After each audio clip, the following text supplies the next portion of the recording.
Aujourd'hui, on va parler de ton sujet préféré, on va parler de thunes. J'en ai plus rien à foutre. L'argent. L'argent qui s'acquiert par le travail comme testeur de toboggan, escroc ou encore assistant rentier. L'argent qui peut se dépenser dans du thon au piquet, des formations d'influenceurs en fin de carrière ou encore des pâtisseries Cédric Groslard. J'aime pas l'argent. Enfin, si, j'aime ça, mais disons que j'ai une relation plutôt toxique avec. Bonjour, ça va? Je suis dans mon confessionnal, il faut que je me confesse et j'en ai ras le cul. Il fait 10 degrés, on est fin avril. J'aurais aimé poster cette vidéo plus tôt, sauf que j'ai participé à Furax. Tout de suite après, j'ai eu une blépharite. Alors je sais pas si tu sais ce que c'est, j'ai douillé sa race. Tu vois ce que c'est un orgelet? Ça fait super mal. Bah là, imagine que t'en as 4 par œil. Je vais te mettre une photo, mais avant trigger warning parce que c'est dégueulasse. Voilà, ça c'était pour le quota ouin. Ah oui d'ailleurs les gars. Il m'est arrivé un truc hier. Alors je me suis déjà fait reconnaître au rayon pâtes de Franprix, au rayon PQ d'Intermarché. Hier je me suis fait reconnaître au rayon des bouches tuyaux. Et on a pris une photo dans le rayon. Franchement si ça c'est pas un goal d'influenceur, prochain goal, me faire reconnaître chez Louis Vuitton. Bon, on va peut-être revenir au sujet qui intéresse tout le monde. L'argent, la thune, le flouze, la moula.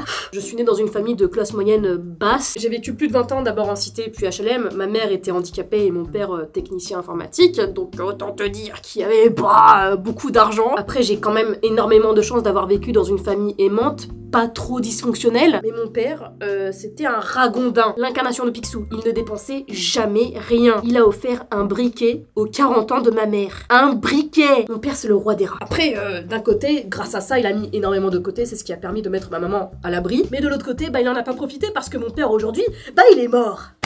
Mais moi de mon côté, bah j'ai développé une peur de dépenser de la thune. Genre, je suis à la caisse, quand il y a un gros montant, j'ai des sueurs froides, le palpitant qui twerk, et mes relevés de compte, c'est les relevés de Schrödinger. Ils n'existent pas, parce que je ne regarde jamais. Au-delà de ça, bah j'ai beaucoup galéré avec les thunes. À part la prépa, je n'ai pas fait d'études, j'ai fait quelques petits jobs, et quand j'étais en dépression, je vivais au crochet de mes parents. Puis un jour, j'ai un peu forcé la chance, hein, je me suis lancée sur internet avec le dessin, puis YouTube. Je suis dans la case influenceuse, mais faut sachez que influenceur, c'est un métier précaire. Je fais partie de ces privilégiés qui s'en sortent pas trop mal, dans le sens où j'arrive à payer un loyer parisien, donc autant te dire que ça va. Je vais bouger de là parce que pour ta culture, rester trop longtemps assis sur ces toilettes, ça peut provoquer des hémorroïdes. Et c'est là que j'ai envie de t'amener sur un sujet qui je trouve n'est pas tant que ça abordé, c'est quand tu passes de galérien au confort. Alors je sais pas si vous avez remarqué, mais il existe différents types de revenus quand t'es créateur. L'AdSense, donc les pubs sur les vidéos qui te rémunèrent. J'ai un RPM, donc revenu par 1000 vues qui tourne autour des 3-4 euros. En fin d'année, ça peut monter jusqu'à 5 euros, voire même plus. C'est énorme. J'ai une chance de cocu. Je suis partenaire Twitch, donc avec les subs et les dons, ça me fait un petit pécule à la fin du mois. Ensuite, les droits d'auteur, parce que je déclare toutes mes vidéos à la SACD. Alors, j'y connais absolument rien. Le dessin, occasionnellement en prestation de service. Bad news, Davy me rémunère pour être dans l'émission. Et enfin, le plus gros, les sponsors. Et d'ailleurs, en parlant de sponsors... je me suis fait mal.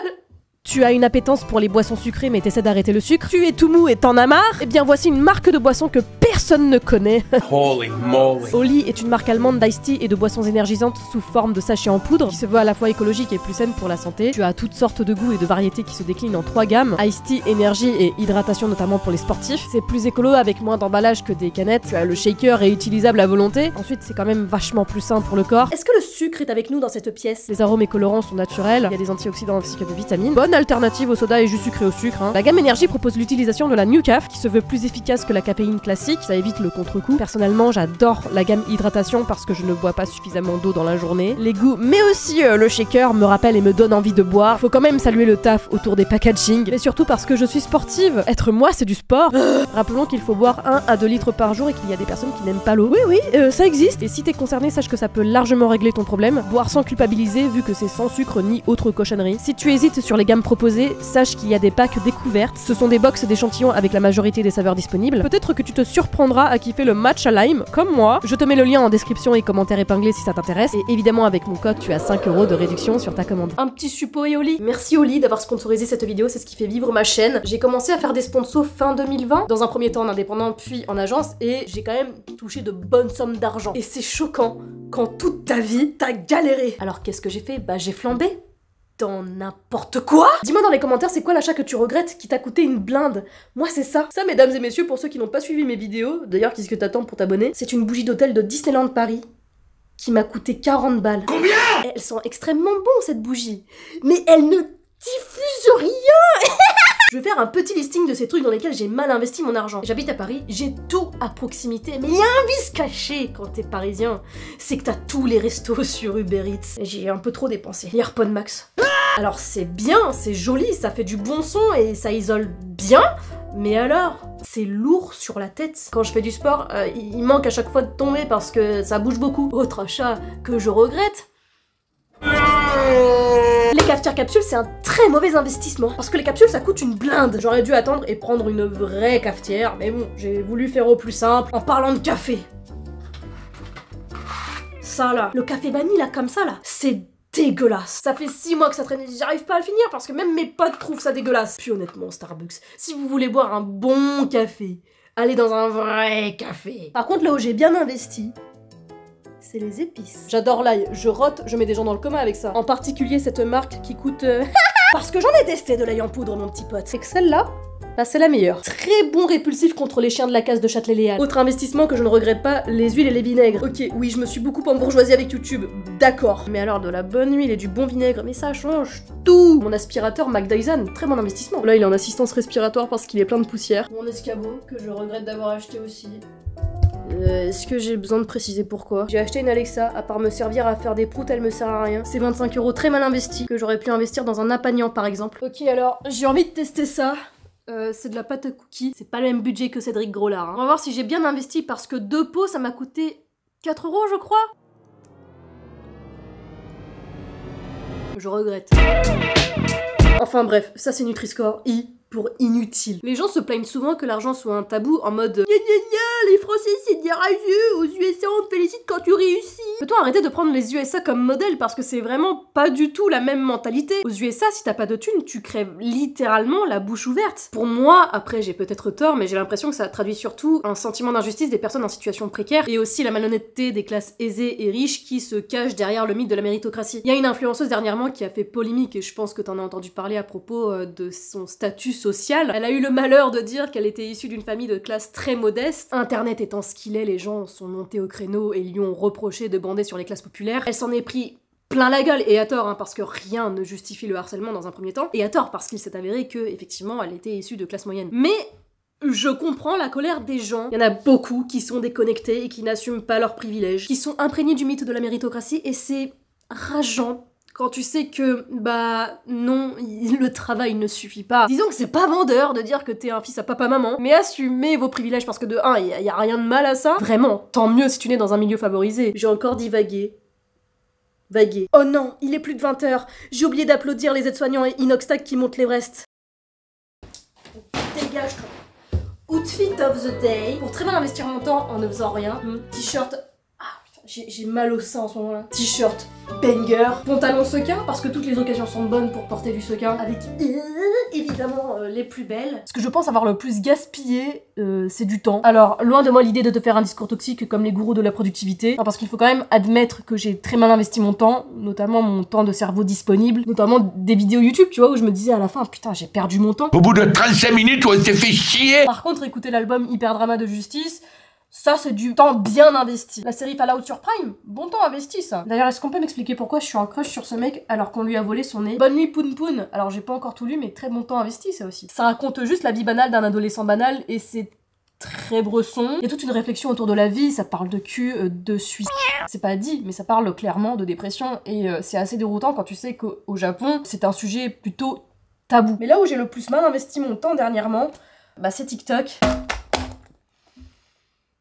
Ça, c'est juste une des conséquences d'un très mauvais investissement sur TikTok. Parce que TikTok, ça ne m'a pas juste rendu con, ça m'a aussi fait acheter plein de conneries. Ces 3 trousses, c'est que du maquillage. Parce que je suis une femme et que je suis vraiment une grosse victime de la société de consommation. Je précise, j'ai cumulé tout ça en 1 an. Ça, les gens, cette carte, c'est la quête principale des fans de Sephora. Je crois que tu l'obtiens quand tu fais à peu près 1500 balles dans l'année. C'est énorme. Alors, au point où j'en suis, je vais te montrer tous ces trucs que j'ai regretté d'acheter. Il y a un truc qui se fait beaucoup sur TikTok, c'est le désinfluencer, ce qui est complètement con parce que finalement c'est de l'influence aussi.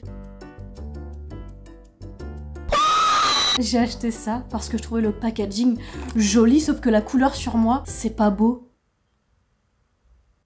Ça là, j'en ai déjà parlé de ça l'an dernier. J'ai essayé de lui donner sa chance, c'est nul. Je sais pas pourquoi je l'ai acheté, je sais pas. Je l'ai acheté l'an dernier, je ne l'ai jamais utilisé. Ah oui, update de ce truc-là, là. C'est nul. C'est censé te faire tenir tes sourcils contre vents et marées, que dalle. Contrairement à ce truc-là, ça c'est une relation sans lendemain, ça c'est une relation longue. Ceci, mesdames et messieurs, est un rouge à lèvres Chanel qui ne me va pas du tout. Je l'ai acheté pour le mettre à Rock en scène pour cet événement et pour plaire à mon crush. Je vais essayer de le rentabiliser en blush parce que, vu le prix de ce truc-là, c'est une honte. Inadmissible. J'ai pas l'impression qu'il soit plus efficace que les autres baumes à lèvres de pharmacie. Ça, c'est que du marketing. Toutes les influenceuses qui vous vendent ça comme produit miracle qui affine le visage ou redessine la mâchoire, ne les écoutez pas. Non, alors non, ça ne t'affine pas ton visage, ni ton double menton, ni ta dignité. Et toute la com autour de ça, c'est juste se faire du beurre sur des complexes, donc ça me saoule. Et je l'ai testé, j'ai été un pigeon, et ça n'a pas marché. Alors ça, le suppositoire à licorne, bah je l'ai jamais utilisé. Alors c'est bien, mais j'ai l'impression d'avoir fait une journée de 8 heures au McDo, mais il y en a trop, ça je le finirai jamais. Alors les gens disent qu'il est vraiment bien, mais je vois pas...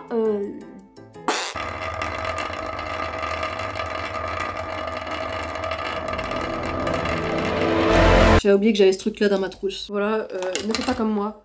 Je suis pas un exemple. On parle beaucoup de la fast fashion, mais clairement le make-up c'est pareil. Il y a quelques années c'était pas comme ça, mais aujourd'hui t'as des nouveaux produits toutes les semaines. J'étais vraiment en crise identitaire ces derniers temps, j'avais besoin de changer... Non, j'avais pas besoin en fait, qu'est-ce que tu racontes meuf? Je cours pas après la thune. Je pense que ça se ressent dans ma manière de créer sur internet, parce que si c'était le cas, je posterais...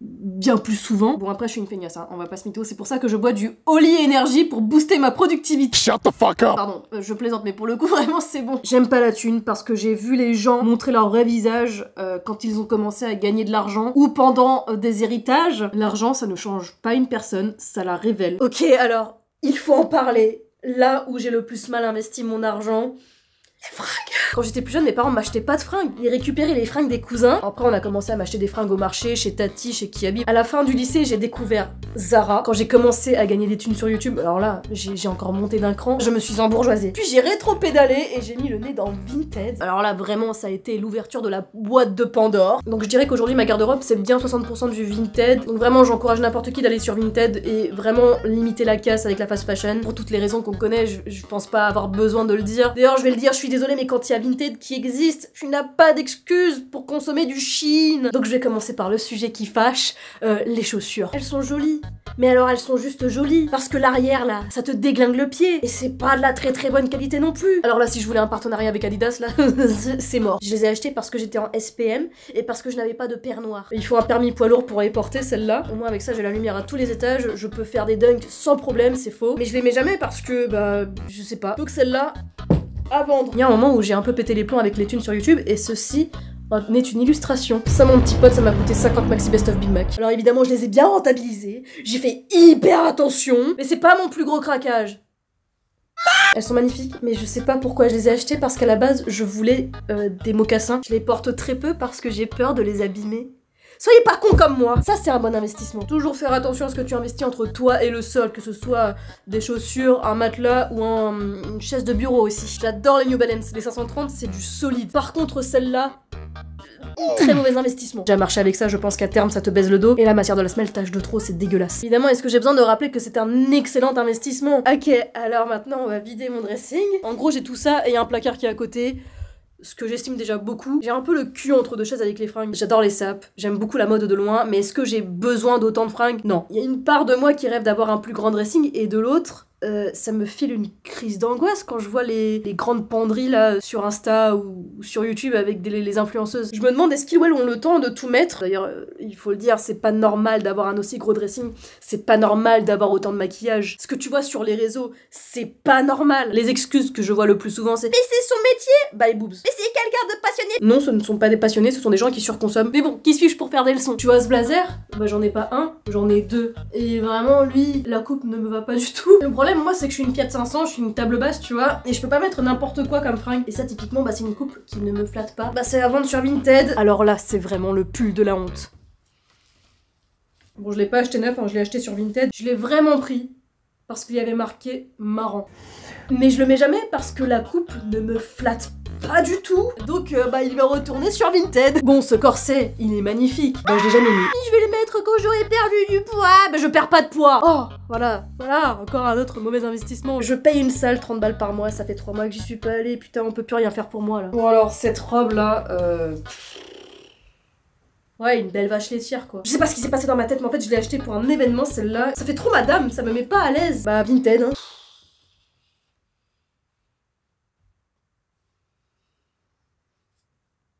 Celle-là, je l'ai acheté pour l'été dernier. J'ai voulu tenter quelque chose. Alors là, c'est un sujet qui fâche, mais alors qui fâche beaucoup pour moi. Est-ce que j'ai besoin de rappeler que je fais la taille d'un Wistikram? J'ai un problème avec les pantalons. Les tailles hautes qui m'arrivent presque jusqu'au nibar. En fait, c'est simple, il me faut des tailles basses ou des tailles mid. Sinon, ça me va pas du tout. Alors, je vais pas l'essayer parce que j'ai une flemme, mais ça, c'est un jean Ribcage de chez Levi's. Et bah c'est pareil que le gris en fait, ça monte trop haut. Et comme je suis une grosse conne, bah j'en ai acheté un deuxième. Donc ça c'est Vinted hein. Alors oui 520 c'est pas mal, mais est-ce que j'ai besoin de rappeler que je fais la taille d'un suppositoire à camion? J'ai compris que les pantalons droits, coupés à la cheville, bah ça me va pas. J'en ai ras le cul. Mais évidemment j'ai pas fait l'erreur qu'une fois, j'ai fait l'erreur 2 fois. C'est exactement le même modèle, la même longueur, mais celui-là du coup je vais le recycler en faisant un short. Et en parlant de short, je vais pas le mettre hein, mais celui-là il est très bien. Mais en fait, je sais pas ce qui s'est passé, je suis passée devant un Levi's une fois et j'ai acheté celui-là. C'est exactement le même sauf qu'il est un peu plus long. Pourquoi je suis confus? Oh la vache, ça m'a fatigué d'essayer mes fringues là. Ça c'est de l'énergie bien investie ça parce que ça va aller sur YouTube et me faire de l'argent. Est-ce que toi tu as bien investi ton temps en me regardant? Bah ça c'est à toi de me le dire. Cette vidéo c'est clairement pour expier mes péchés et mes dissonances cognitives. En tout cas, dépenser mon argent comme ça m'a fait comprendre une chose. Ça m'a pas rendue plus heureuse. Waouh, on s'attendait pas du tout à cette conclusion. Avoir des thunes ça m'a juste rendu moins stressée en fait. Heureusement que mon père n'a pas vu certaines dépenses que j'ai faites parce que je pense qu'il ferait une deuxième crise cardiaque. Ce serait quoi le truc le plus insolite dans lequel tu dépenserais tes thunes si tu gagnais au loto? Moi ce serait tous les fromages du monde pour ensuite me plaindre d'avoir une énorme chiasse à cause de mon intolérance au lactose. Le fromage de Michou n'est pas compris dedans. Bon allez, moi je vais commander Uber Eats. Hein. Non c'est bon, je déconne.